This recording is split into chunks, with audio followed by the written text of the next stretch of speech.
The other thing that was a little bit disturbing was I have a druse, which is the singular for Drusen. In other words, I'm starting some of that diabetic or age-related eye disease.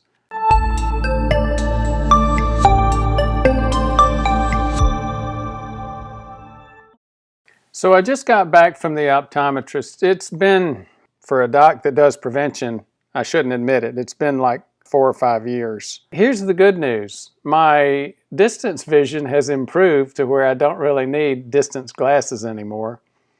Bad news is that I need something for reading, and I knew that. My reading's getting worse and worse. I bought an iPad recently because I can't read books on my iPhone anymore. The other thing that was a little bit disturbing was I have a druse, which is the singular for Drusen.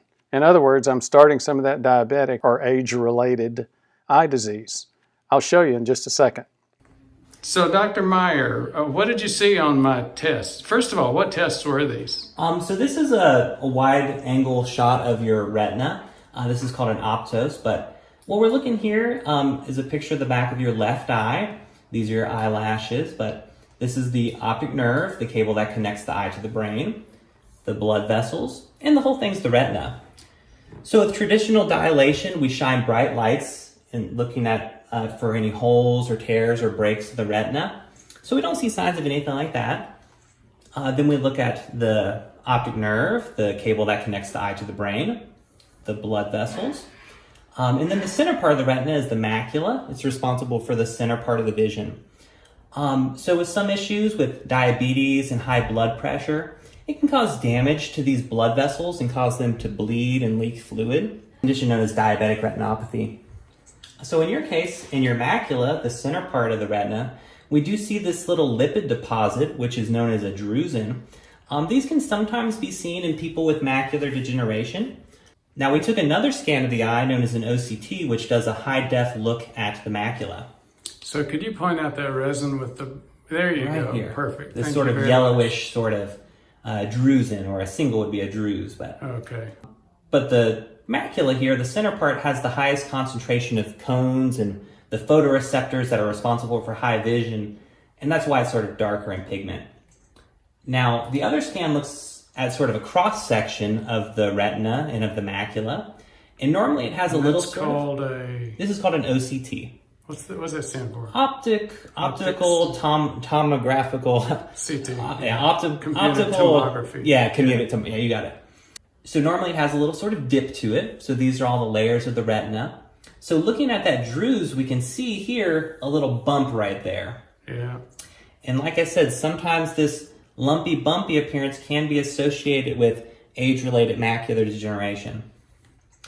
But in general, I think it has the normal contour and the average thickness for someone your age, but this is definitely a spot we're going to keep an eye on. If this progresses, it can cause vision loss and issues. Thank you very much. Thank you.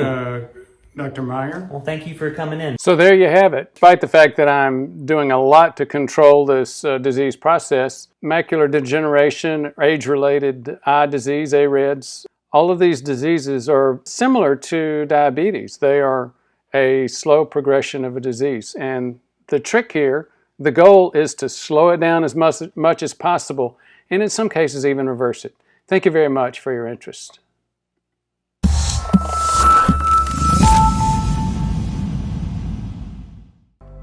If you don't know this already, take it from me. You don't want to suffer a heart attack or a stroke. You don't want to hope for treatment after these have already happened.